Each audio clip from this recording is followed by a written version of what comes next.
You can vote. You can say yes, no, or I don't know, I'm not sure. So you can vote there. Okay, good. So we have like most of the votes. We have that yes. Most of you answer yes. So we're going to check some definitions, and yes, we are the creators of prejudice. And then how is that? First of all, to begin talking about prejudice, we need to talk about bias. So first of all, what is bias? So bias are like different attitudes of different stereotypes, like those previous concepts that we have in our minds that can favor or not a group of people, our society, a person, a nationality, the skin color, uh, and that is something that could be implicit or explicit. So, for example, implicit bias. So, when we talk about implicit bias, it's something that is involuntary, that is subconscious. Those are like different thoughts that may influence the decision making. For example, like asking a female if they have a boyfriend, assuming heterosexuality. Like that, those are like questions that are like for a person could be natural, but for another person could be offensive. So implicit bias are all of those thoughts that they can vary depending on the cultures, and that I don't do it like with the intention of aggression or have that intention. That's implicit. But then it's that is conscious, that is intentional. And those are some beliefs that are very strong about a person or a community. And most of those biases, they can be based on negative feelings. For example, in a firefighter station, that they don't want to hire women because they think that women are weak. So those are explicit thoughts. They are not allowing someone to do something because of stereotypes or something that we call explicit bias. So unfortunately, we all have biases to different kinds of communities of people, and then when we grow up, we learned to reduce this kind of bias, and some of our biases become implicit instead of explicit. They transform into implicit bias, but for some people, they are still there in their minds, and at the time of decision making, that can affect or not um, this this thing. So here I have some questions for you. So this is also like interactive. So you can activate your cell phones or computers in the app. For the people who haven't joined the presentation, remember you can go to this website, menti.com, and then you can have this link. Or if not, you can just answer in the chat. But the idea is like that I can have some interaction with you. And then, so I have some questions for you. So let's begin. So I have this first question. So what do you think? At what age do we show a preference for similar faces, people that look like us? So what do you think? 3 months, 6 months, 10 months, 1 year, 1 year old? So you can answer there. I'm going to give you 40 seconds to answer, and then we're going to analyze the answer according to some researchers. Okay, so everyone has voted. Well, so according to a previous study, we from 3 months of age, we already have a preference for similar faces. I don't know if you have watched like babies. They already know already microphone activated. Check your microphones, please. Thank you. And babies at each age, they already have preference for the similar faces. They can recognize the of their family, friends of the family, and they can begin crying or smiling depending if they can recognize the faces. So that is like a first step of even prejudice, of biases, that we have a preference at that age. Well, let's continue. I have another question for you. So let's check. So the next question is like this. At what age do we identify with same-sex peers? What do you think? 1 year, 3 years, 5 years, or 7 years? At what age we can identify or we can have a preference to be with peers of the same sex? I'm gonna give you 40 seconds to answer. You can also answer in the chat. In the chat box, you can also answer if you couldn't have access to this presentation before. Okay, everyone has voted. And well, also according to some researchers, I'm gonna give you the references at the end of the presentation if you want to learn more about this topic. And yes, from 5 years old, we identify with boys or girls, and well, most of the children they identify with these peers, and in some cultures, like some boys they prefer to be with boys, and some girls they prefer to be with girls. And if it's not like that, like in some societies they make assumptions, and then they begin to think like different things about if you are different, if you are not behaving like the other girls or the other boys.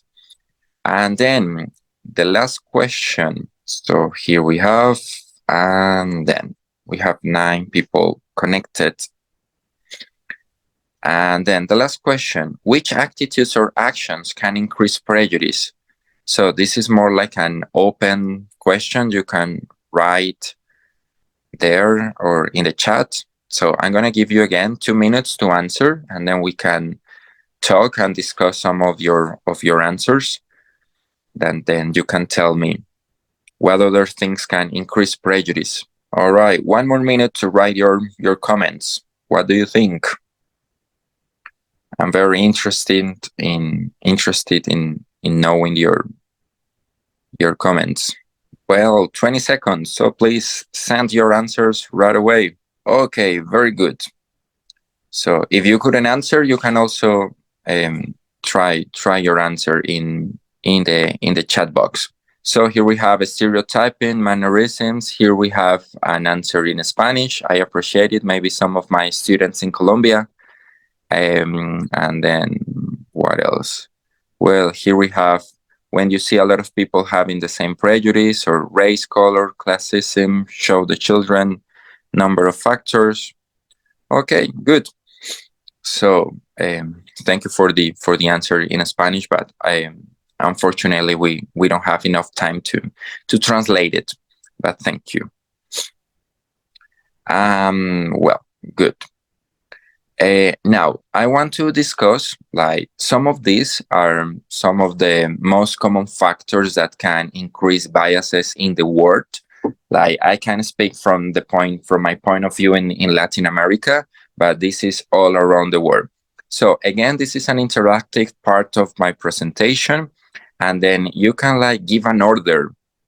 So what do you think are the most common biases in the world?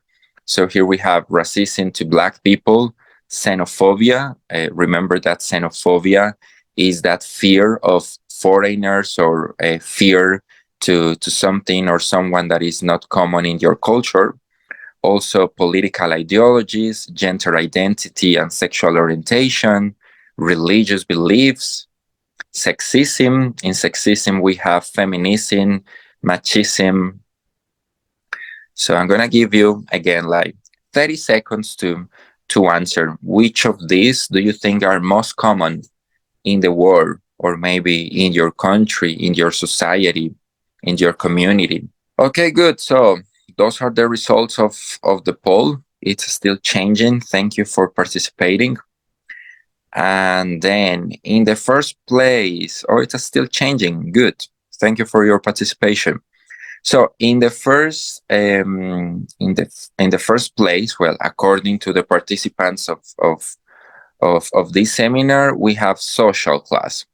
And then understanding social class is like depending on your economy, in your income. So you're going to find differences, and then maybe you could be rejected from a job or from a school or from a group of people because of your income, and that is very, very common in the world. Like we have differences according to your economy. Then in the second place, according to you, we have gender identity and sexual orientation, and that's also like very common in different parts of the world.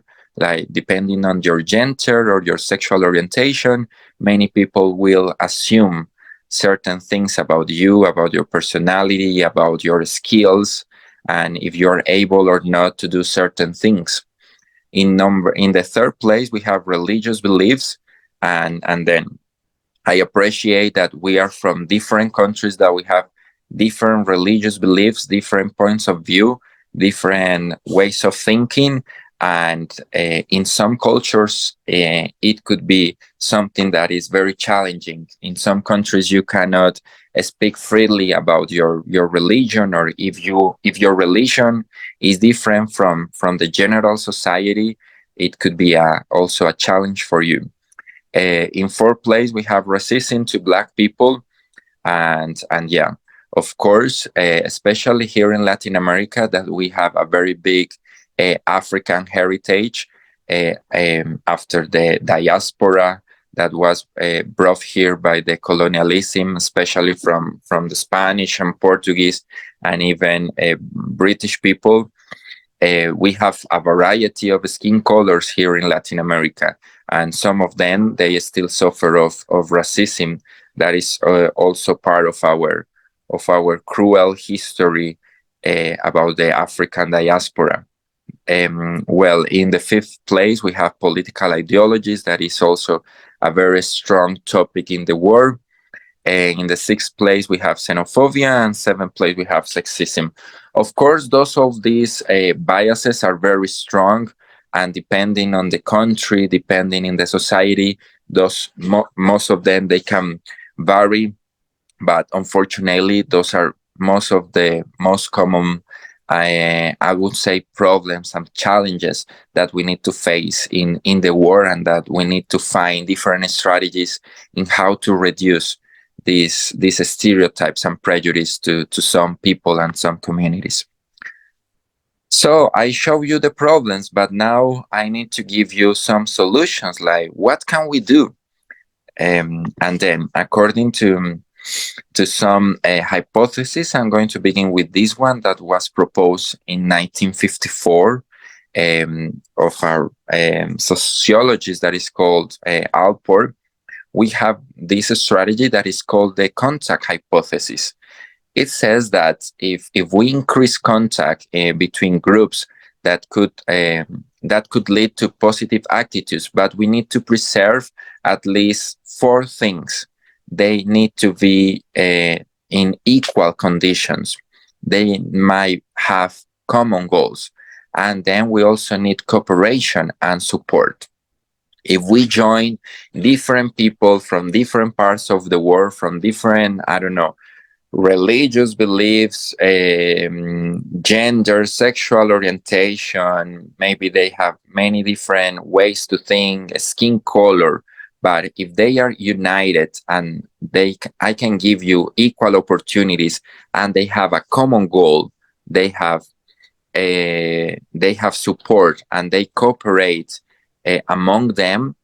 That is called the contact hypothesis. And then all of those biases, they don't really care, because we are working as a team.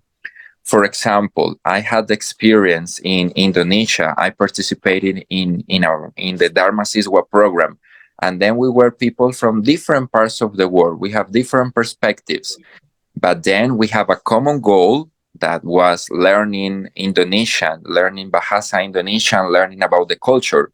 So at that time, like, no matter in our classroom, like, no matter where we are, but we have a common goal, and then we could have like equal conditions, and then we could cooperate, and then we can support each other, and in that way, all our biases were reduced. And then no matter where you are or what you think, but we have a common goal. That is called the contact hypothesis. 4 more minutes, Manuel. Thank you so much. Yes, this is, I think, the the last two slides.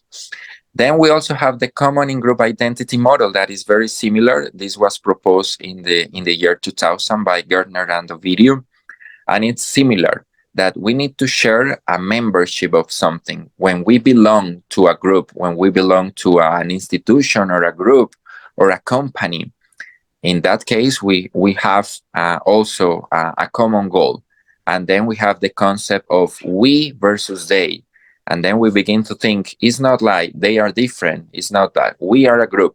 We are united to do something. And then I just want to finish with a concept that is, I would say, trending nowadays. That is the concept of social justice.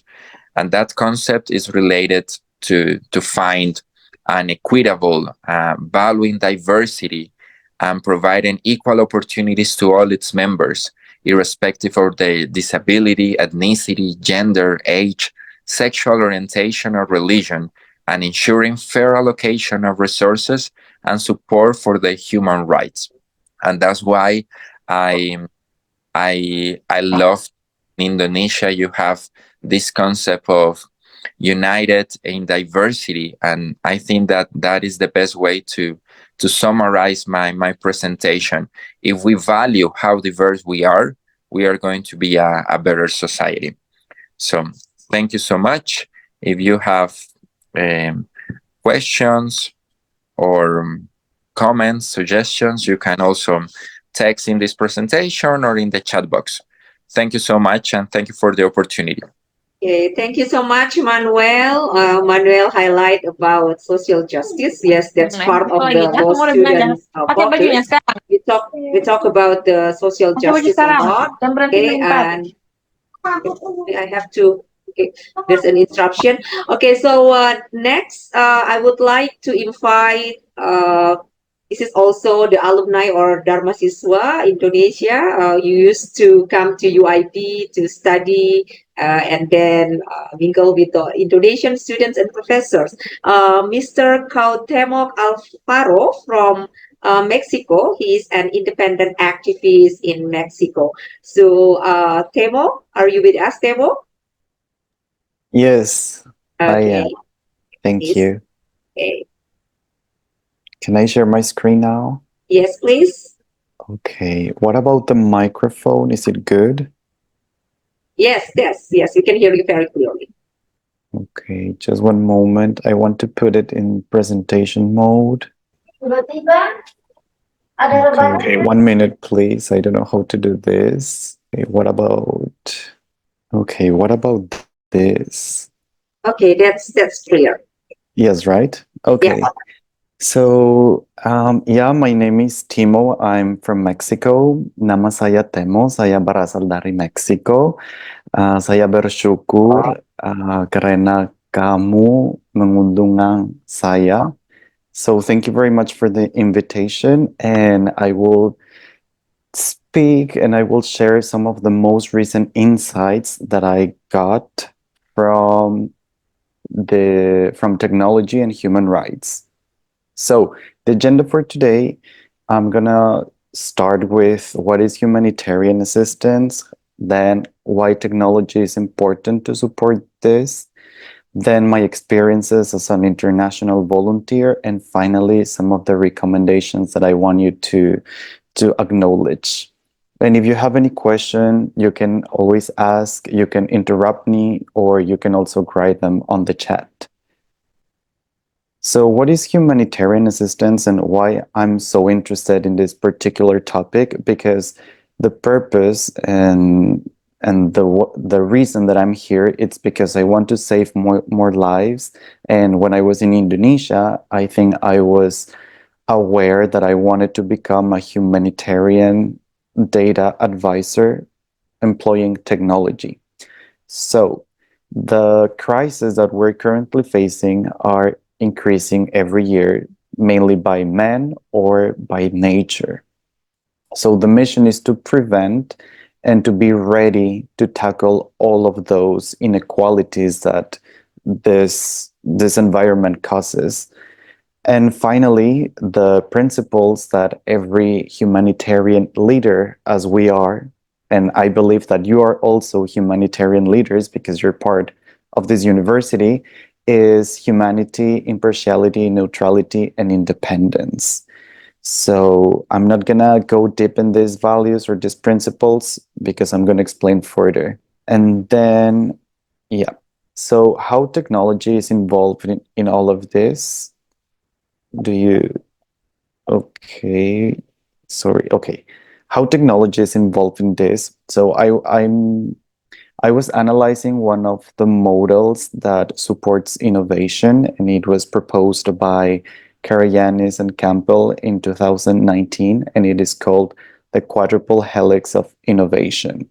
So basically, innovation is something that you can improve, and there are tools that technology implement, enhance, or make available for everyone. And how do you combine or merge it with human rights? So it is very interesting because the triple helix, as you can see on the chart, it is composed by the government, by academia, and by industry. But this model, the quadruple helix, wants that society, art, and culture is involved on making more and more inclusive technologies. So, and then, well, just recently, a few years ago, some researchers even thought that it was not triple, quadruple, it was quintuple helix. So they included natural environment or natural resources as another element of this. So just to be clear, technology, human rights, and society, how are they mixed together? So the next slide explains this. So if you want to make an impact as an independent activist, such as I am, well, with technology and having this purpose of helping people, you can make predictions and decisions. You can identify and assess needs. You can increase preparedness. You can provide early warnings. You can plan the response, and you can even monitor situations. So all of this environment, it's created daily by you, but humanitarian assistance. And that's what I like to call ourselves. And then the best way to do it, it's by volunteering. So I had the opportunity to volunteer at the Red Cross in New Zealand. Just recently, I was in central New Zealand in Masterton, and I was supporting two families of refugees in New Zealand. They were coming from Pakistan and from the Democratic Republic of Congo. So what they were teaching us is like, okay, well, it doesn't matter who you are a volunteer, and you have skills, attitudes, culture, and communication. So all of this set of skills or competencies are needed to help more people with technology or without technology, because some centers or some cities or some areas don't have access to technology, electricity, or even Wi-Fi. So that's why the Red Cross, it's constantly supporting people and inviting more and more people to help other people, no matter what background are they coming from. So if you believe that you're a perfect candidate because you share all these ideas, all these values, well, you will always be welcome to join the Red Cross in Indonesia, in Colombia, in Mexico, no matter what, no matter where and what mission is that, because they're always accepting volunteers. And then I also did another volunteering with digital seniors. I was coaching, and luckily I was using technology. So basically, this mission or the purpose of this program is to support elders, seniors in New Zealand. I was in Auckland supporting people of 60 or 65 older, and they didn't know how to use a phone, how to connect to Wi-Fi. They didn't know how to use a computer. They didn't know how to send emails. So every week I was teaching them, I was guiding them, and it was such a beautiful experience because I was not only speaking in English, I also speak Mandarin Chinese. So I was chosen to go to the Mandarin speaking neighborhood so I can have, or I can give bilingual assistance. So one more time, if we go back to the main slides, which were about values, humanitarian assistance, if we want to talk about innovation, so this is the way you can reflect, or can be reflected on the daily basis. And if I'm not in one, if I'm not volunteering, I think my mission or my vision of helping others will not be accomplished. And last but not least was the most memorable experience so far, which was in Taiwan. I won a scholarship from the Ministry of Education of Taiwan to study traditional Mandarin Chinese for 1 year in Suzhou University. So big shout out to Suzhou University. Over there, I was empowering youth, and also very interesting experience or journey, because over there, one more time, we were not talking about gender, we were not talking about culture, we were not talking about technology. It was more about how can we collaborate? How can I learn Chinese? How can I learn English, Spanish, French, Indonesian without any border, um, without any intention of harming others? It was more about, okay, how can we support more and more people, and how can we connect with more students in Taiwan, in Taipei? And it was very rich, full experience, very enlightening, because right now I'm able to speak Mandarin after 1 year.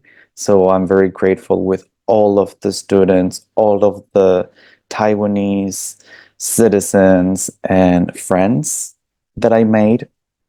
And so all these recommendations of volunteering could be improved by developing a set of accountable tools for AI or for other emerging technologies. Right now, AI is very popular, but it doesn't matter, because technology could be seen also as helping someone with a computer, helping someone with a phone. So we don't need very sophisticated terms to develop accountability, and especially for supporting the Sustainable Development Goals.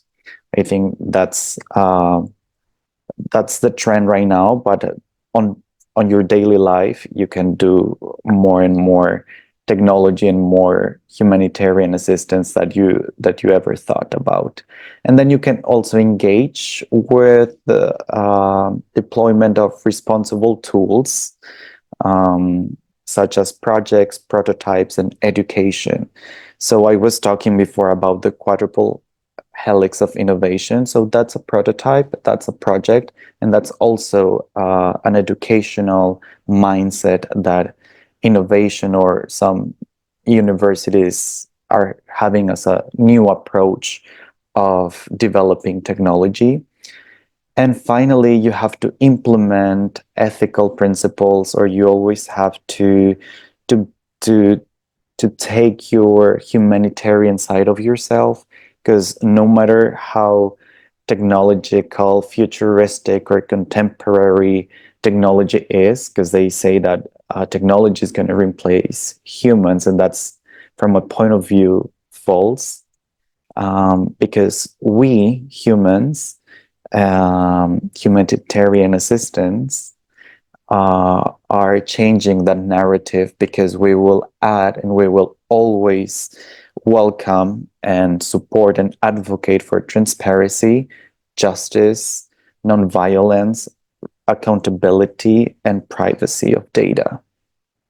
So I'm very happy to share all of these insights because it was not an easy job. It was not an easy task to come up with this motivational speech / presentation for this panel.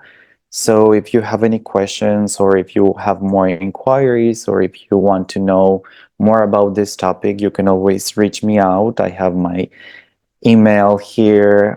Well, if you're in Auckland, we can also catch up in Auckland, or you can look for my LinkedIn as Temo Alfaro. Thank you very much for the space, and terima kasih.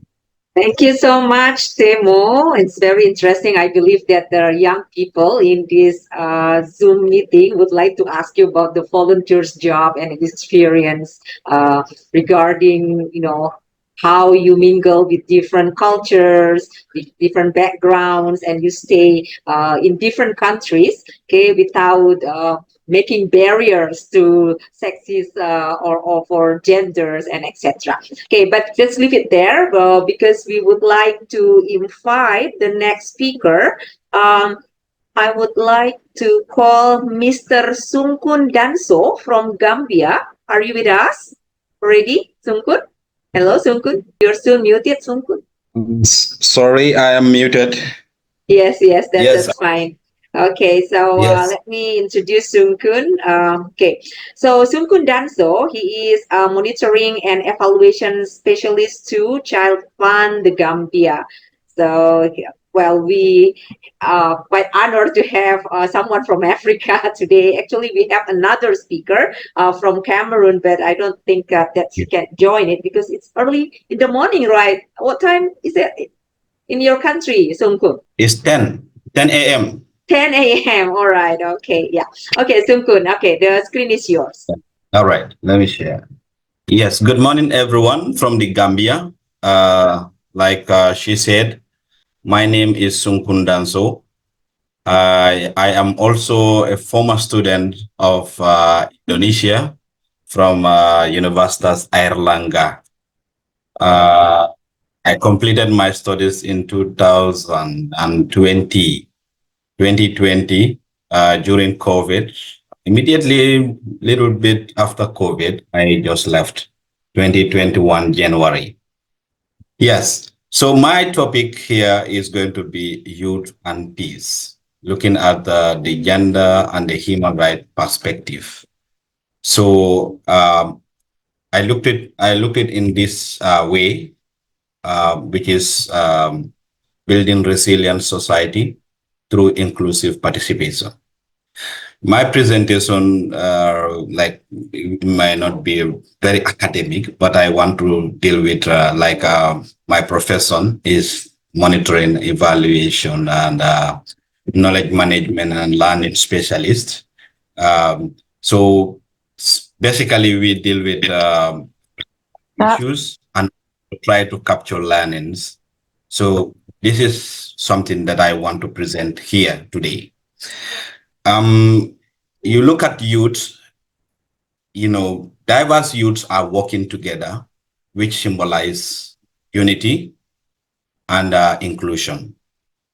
And if you look at around the world, youths also outnumbered the entire population, meaning the higher number of proportion of children of the population are youth. We move to next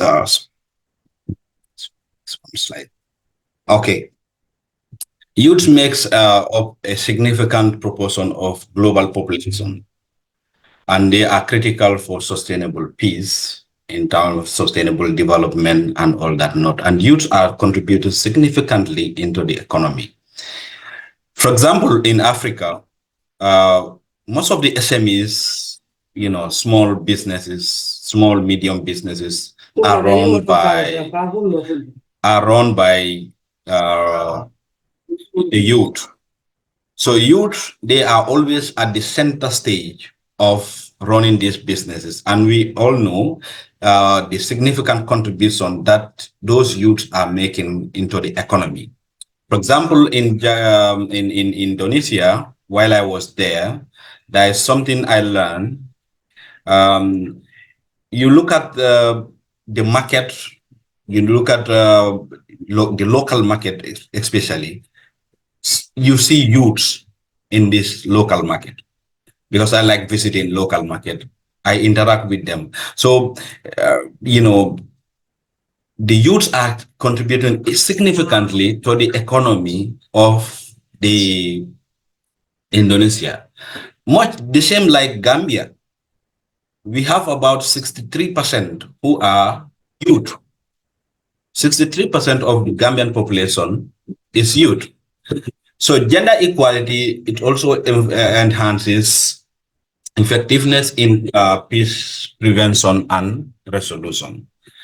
The Universal Declaration of Human Rights is something that guided all nations, and then the youths are always advocating for these rights, these inalienable rights, to be promulgated, to be always adhered to. Women and girls, talking about some barriers, women and girls, they face some barriers in participation in peace processes.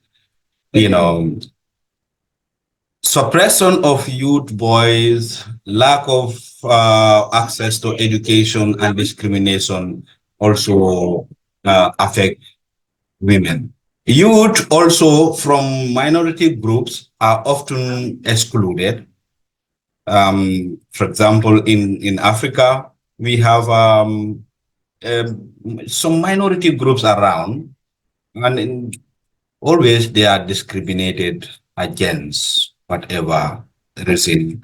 But that's how society see it, and then but the efforts are ongoing to preach about this and to also sensitize people that we are all equal. Yes, the role of youth. So advocacy and leadership. The youths always have to advocate for peace.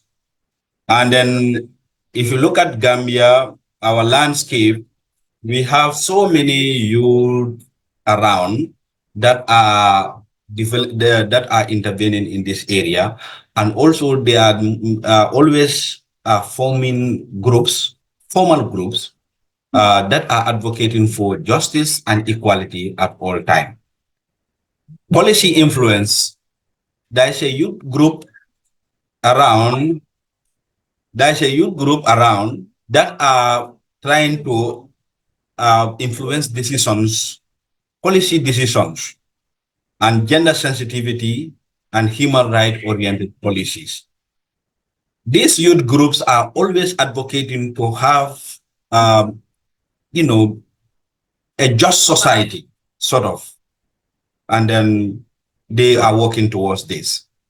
Innovation and technology, leveraging digital platform to promote peace, and we just concluded 16 days of activism, whereby this is a whole 16 days where different youth organizations, different CSOs make advocacy around issues affecting women, issues affecting girls, issues affecting our education. You know, also trying to bring this balance between men and women competition.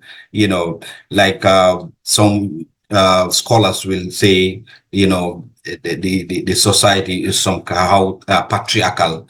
You know, some organizations are just there to make sure that that male dominance is a little bit understand, and also we all adhere to each other, you know, and then respect each other, you know. So they use technology to make these advocacies for 16 days. Yeah. Youth empowerment, investing in education, training, and mentorship. And so gender parity, you know, this is something that youth are also advocating for. Is that, and so equal representation of youths in peace building. protect human rights, strengthening legal frameworks to safeguard youth's right. These are things that are ongoing. And then at the end, we have to foster collaboration between youth organizations, government, NGOs, and even international organizations. Because in Gambia, right now, so many CSOs are working with these international organizations, and they are supporting their advocacy processes, and also supporting their activities on a yearly basis, which is, yielding great dividends for the country. Yes, that's why many people call Gambia as the peaceful country. Yes, and the people themselves are peace as well. So I will end my presentation with this quotation from Dr. Martin Luther King, who says that peace is not the absence of conflict, but the presence of justice. So in whatever we do, there must be a conflict. We cannot run away from conflict. Conflict must happen. We should only know how to control it and how to manage it well.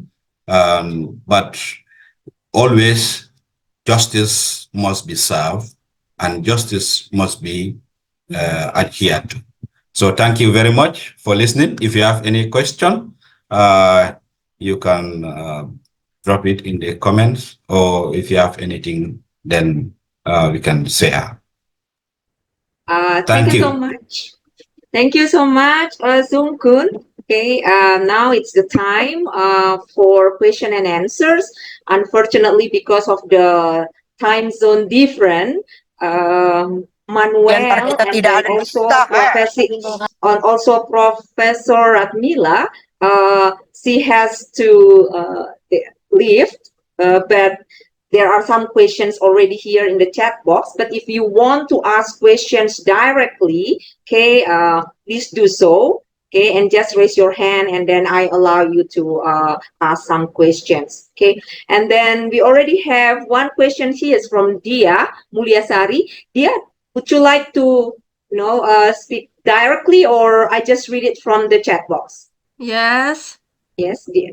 Okay. Yes, this is. Oh, yes. Thank you very much, Professor Ratmila. You're back. Okay. So this is the questions for all of you. Okay. We start first to Professor Ratmila and also to Temu, and then Sunkung. Now the question is, what advice would you give to young people who want to get involved but feel unsupported, and how can we ensure that the voices of the youth from the marginalized communities are also heard in the decision making process? So this is from Dia Mulyasari. Professor Ratmila, could you please respond to this question? Thank you for your question. This is really an excellent one. Now time gives many opportunities. We live in times that are very challenging, but at the same time, they give many opportunities. So even if you want to do something good, and you certainly do something good, I'm sure that those people who participate in the events like this seminar always want to do something good.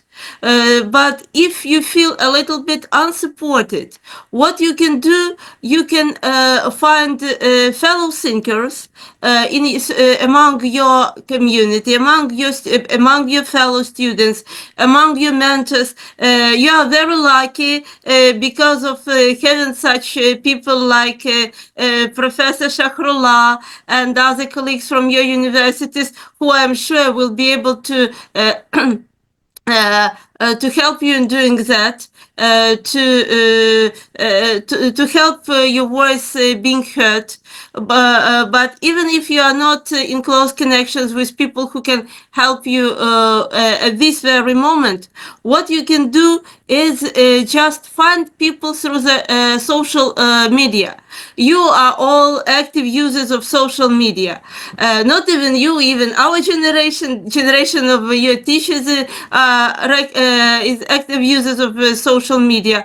But in that way, you can find fellow thinkers through social media, you can get united. For example, create an NGO or join an NGO or any non-official movement whose values will be your core values, will be very close to your values. And you will also find some activities that will be interesting for you to feel that you have started already contributing to the world processes, to the processes of fostering peace, fostering human rights. So it's excellent to hear that you've got such good intentions and that you are interested in doing such things. Thank you very much.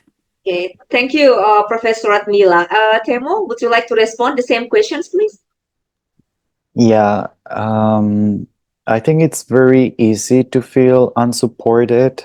It's understandable. I also feel that way every time I change country, but you're not alone. I think my first advice would be truly honest to who you are, what you are, and what you stand for, and then making a plan like, okay, well, this is what is happening. I would like to make this meeting first, or I need to look for this group, or I would like to have this support.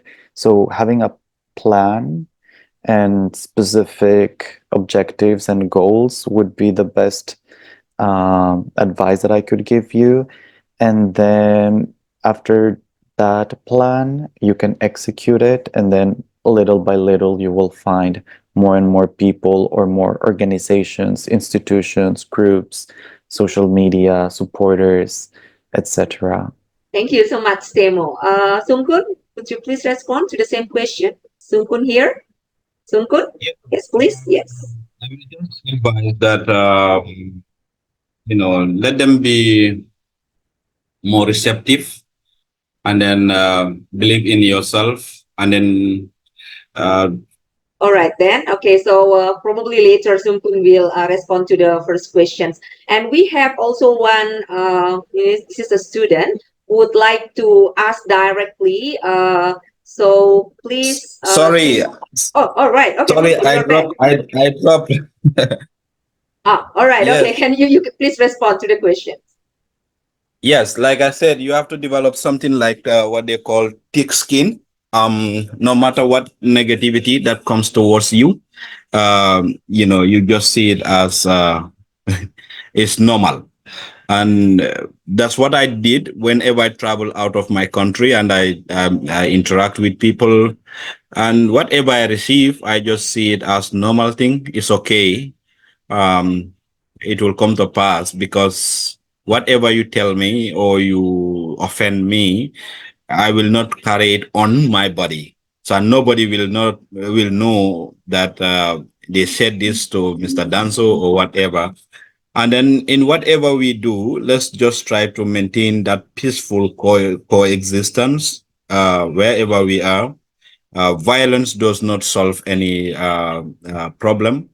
In fact, while I was in Indonesia, I once traveled to a very, very remote village.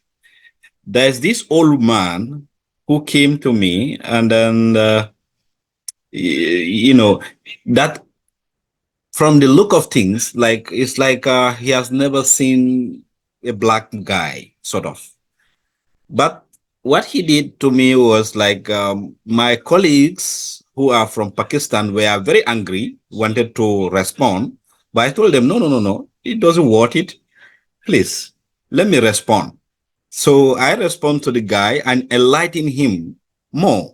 At the end, the guy became my friend. When he came to Surabaya, the guy will call me for us to have dinner or lunch together.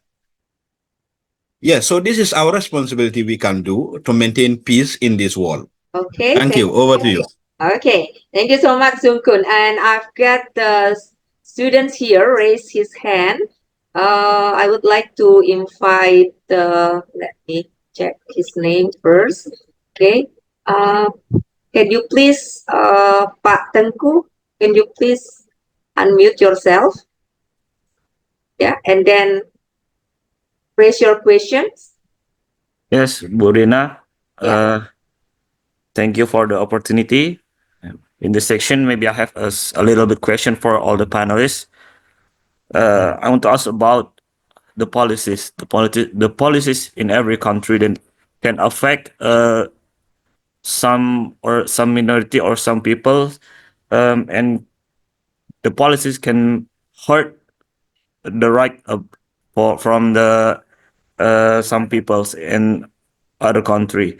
For example, not long ago we can see, maybe we all hear about the Maori peoples in New Zealand.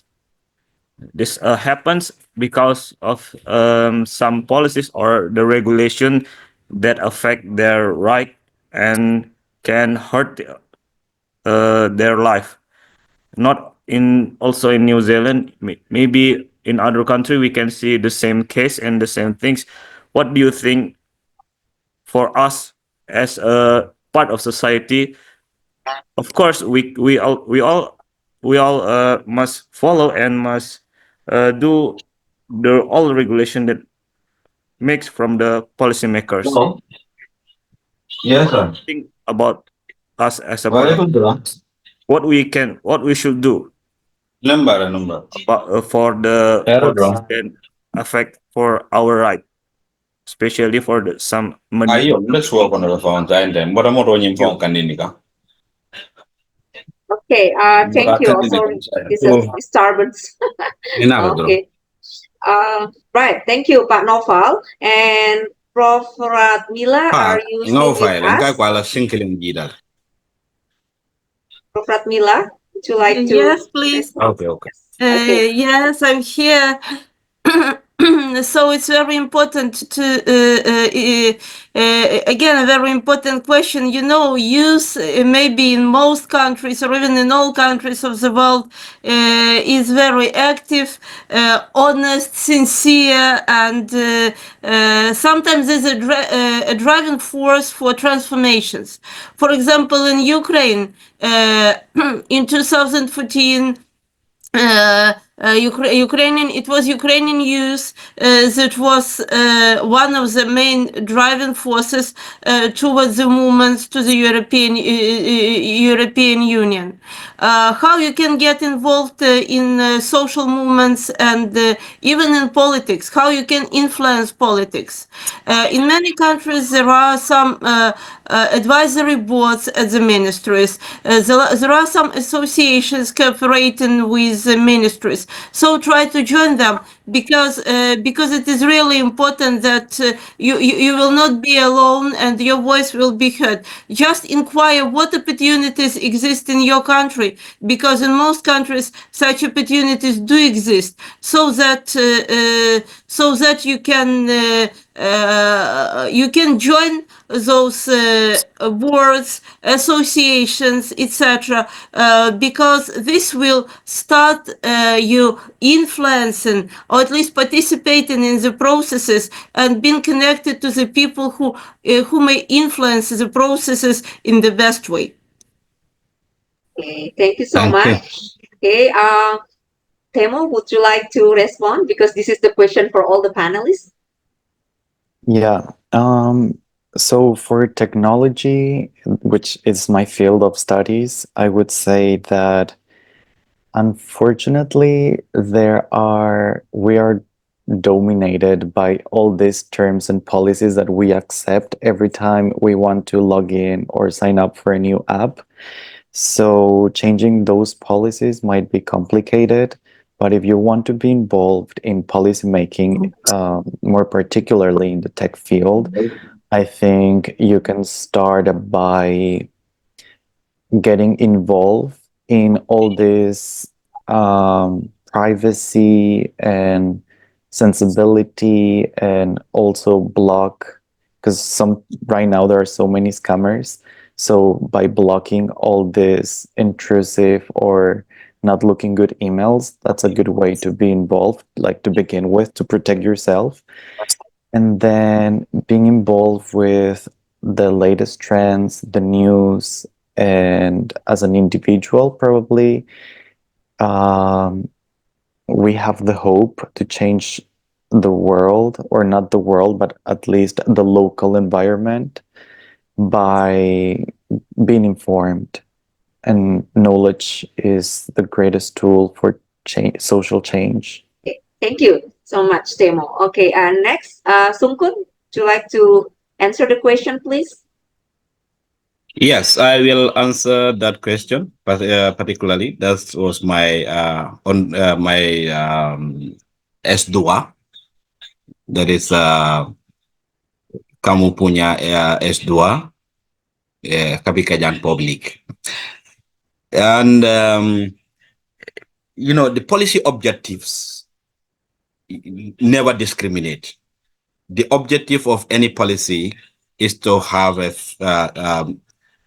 leveling ground, whereby everybody in that particular country can participate. But every policy also have a weakness. So maybe that is one of the weaknesses of the policy, and along the line it happens. So, but policy never discriminate anybody. Like I will make that one clear to you. There are so many references you can read around that will tell you. Michael Howlett, Tona, they will inform you that policies are geared towards, in fact, they originate from the social norms. Every society does not only get up one day and discriminate people. No, it's just the people that around that does not understand certain subtleties of society do discriminate. But once they understand what society is all about, we come together to make life interesting. We come together to develop our nation. Why should we discriminate each other? So in formulating those policies, like I said, let's try to be involved in those policy makings, policy advocacy. Try to participate in whatever you are doing, so that you better understand those policies within your country. So you will know that, especially this particular policy does not discriminate. But you better still, the policy must have some gaps, because it's written by humans. So you will must have seen those gaps. So those happens, that's are normal. So, but we can always adjust. That's why all the time policies are always amended. All the time we have a constitution, and that will be amended or time and time again. Just to make sure that everybody is included in that. So that's what I will respond to that. And thank you very much for this question. So over to you, Ma. Yeah, okay, thank you, Sunkun. We have one more question here. Okay, this is from Ijo or Ijo. Okay, he or she, I don't know. She would like to ask, what role can the youth play in peace building at the local as well as the international level? So he's asking, or she is asking about the youth. How is the contribution of youth in the peace building at local and international level? So I would like to invite Professor Radmila. Could you please respond? This is for Thank you very much for one more interesting question. As to the especially as far as international level is concerned, at the local level, of course, it depends a little bit on legislation, on institutional opportunities. But as far as local level, international level is concerned, there are even three main options. First, international youth forums. Second, international organizations, youth organizations, or organizations devoted to some, let's say, some themes, some topics. And third, universities, because at various universities of the world, for example, you may use Erasmus programs or some other programs. You may get acquainted with like-minded people. You may get connected with non-governmental and even governmental international organizations. And so, even there is fourth way. The fourth way is to get hired, to get employed after the graduation of university at international organizations. For example, in Ukraine, international organizations are very interested in this new force, in this fresh blood, figuratively speaking, of getting young employees. So there are at least 4 opportunities how you can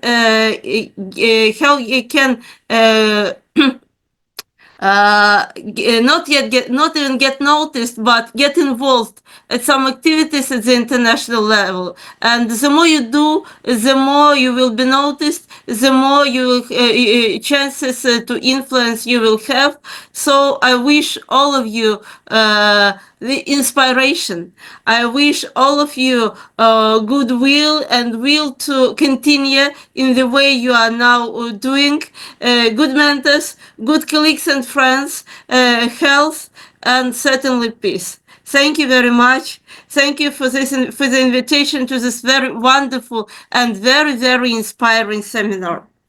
Okay, thank you, Professor Radmila. Okay, Temo, to please give your response. Yeah, very good answer. I really like, and I feel also inspired and motivated to keep promoting peace building. My answer would be do a reality check. First of all, like, do you feel comfortable with helping others?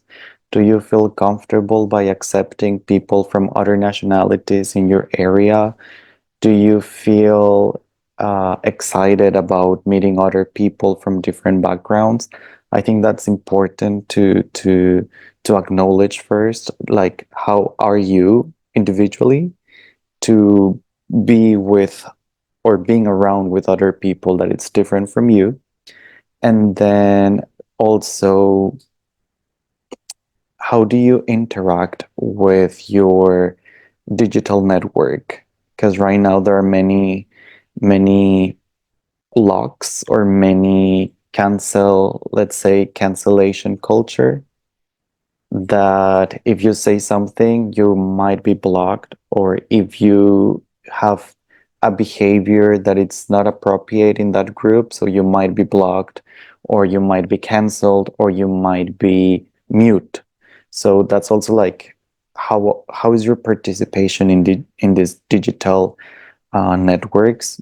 And lastly, do you believe that going internationally would make a positive impact in your community, or probably this international mindset applied in your local community will be more beneficial? So that's the reality check that I want you to make first, and you might find the answer. So it's complicated, but I think those are the steps to start with this peace building culture. Thank you. Thank you, Temo. Sunkung, to please answer the question. Yeah, thank you very much. I think my colleagues did justice to the question, but notwithstanding, I will just add my voice by saying that advocacy, and advocacy is the only way. If you are not involved, you will not know. Try to get involved. And don't sit back and say you are trying to blame the system, but join the system. Try to help in your little way. Start little and grow big. From this society, your local community, you can do something for the local community. I will just give you one example I did when I graduated from my first degree. My undergraduate, when I completed in 2013, I established a youth organization called Youth Development Association of Sutukonde. And when I established this organization, I started writing proposals and sending it out, you know. But first, I know that there is one problem in my community, in my village, which is water. So that was my first target. So I write proposal on water and distribute it to different organizations. Eventually, United Nations Embassy, U.S. Embassy, respond to my proposal. You know, they call me for, you know, presentation. I presented the water problem and then how many people are in my community that are affected by this water shortage, and they saw the need to intervene. They gave me 5,000 US dollars in 2014 to go and fix that water problem. So these are the little things that you can do. And then at some point you will get recognized. You know, from there, I started involving in my youth into skills building, you know, until we establish a youth center. And then we have this, now we have a skills center at my community where women, men, boys, they can all learn little skills that can keep them around the village and keep them engaged, you know. So I will just advise you, we can all do that. These are the roles how we can do. And then by doing so, those small things will landed you to international level. Yes. So thank you very much for the question. And thank you, Ba. Thank you, Sunkung, for your answers. Okay, and then I would like to invite our partner for the closing remarks. Okay, Nukila Evanty. Mbak Nukila, are you with us? Hello, can you hear me? Okay, yes, very well. Sorry, I need to turn on the video. Right, yeah. So I would like to introduce Mbak Nukila Evanty. She is our partner from Women Working Group. So we've been partnering since last year, and we've been conducting this webinar for 12 times. And I would like her to give the closing remarks, and later followed by another colleague from Pusat Studi ASEAN. Please, Mbak Nukila, time's yours. Thank you so much, Professor Rina. I'm so sorry. I'm still in Thailand, in Bangkok for an event, and I would like to thanks for all the young panelists for today, for conveying the issue regarding youth and the peace, the peace, and I would like to say that young people, the youth, they play a vital role in peace building, peacekeeping, and conflict prevention, human rights in gender equality in many ways, including, as I've heard from various panelists, they all do like raising awareness, advocacy, capacity building, etc., and its impact to the community, particularly to their own local communities, their indigenous people,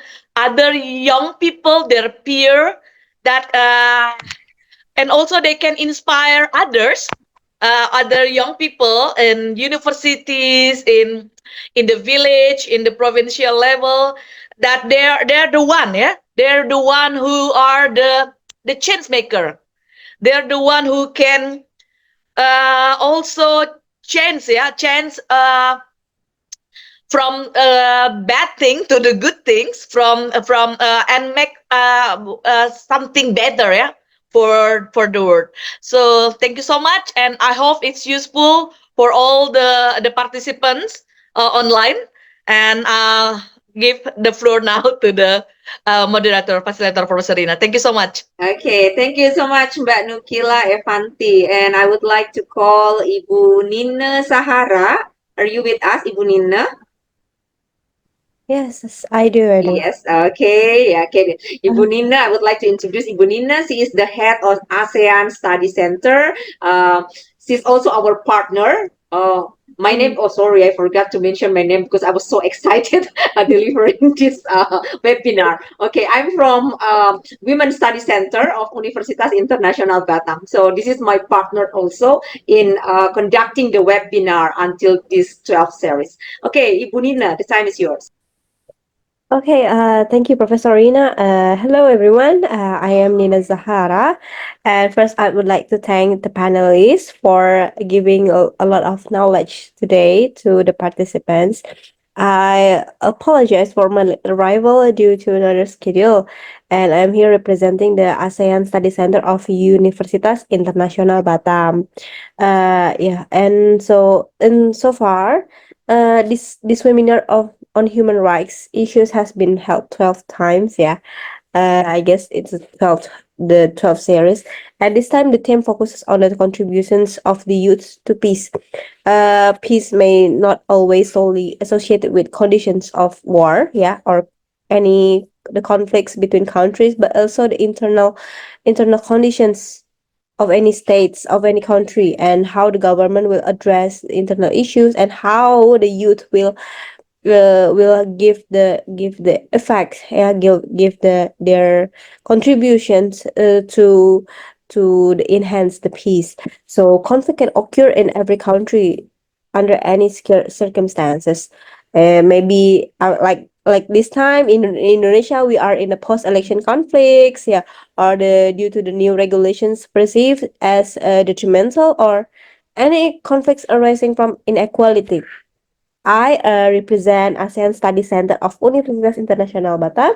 Thanking you very much, and I hope today's webinar will can serve as a foundation to start to or become a starting point for the audience who wish to research in the role of youth peace in the peace topics. And thank you for all the participants for your attendance, and we will see you in another webinar. Thank you so much, Ibu Nina from ASEAN Study Center. And for the audience, this already the token for certificate is a free certificate, but you've got to log in and then put the code there, the token for the certificate. Okay, and this is actually the end of the webinar. And before that, I would like to thank again to all the panelists, Professor Ratmila, Manuel, Temo, and Sunkung. And I also like to thank our partner, Mbak Nukila Evanty, and Ibu Nina Zahara. Okay, so this webinar, hopefully, inshallah, we can continue with different topics and different focus next year. But this is the last 4-hour webinar series this year. It's the 12th series. We've been doing it almost every month with various topics.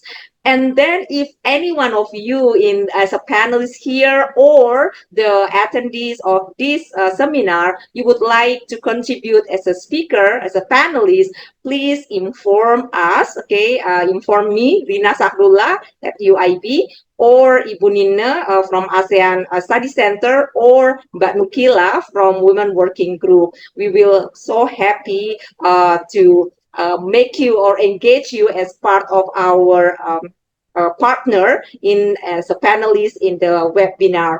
Okay, and I think it's, again, thank you so much for everybody, for the panelists, for the all the participants here. I see different people, the students, and also some professors and from different countries. Thank you so much. It's almost the time for the Muslims to pray, so I have to end it here before 6 o'clock. So sorry, because the time is actually, we would like to end it at 6, but 6 o'clock is time for praying for the Muslims. Again, thank you so much, and see you inshallah next year. And then don't forget to claim your token. Okay, it says that before 11:59 p.m. tonight. Okay, thank you so much, and see you again inshallah next year. Okay, bye for now.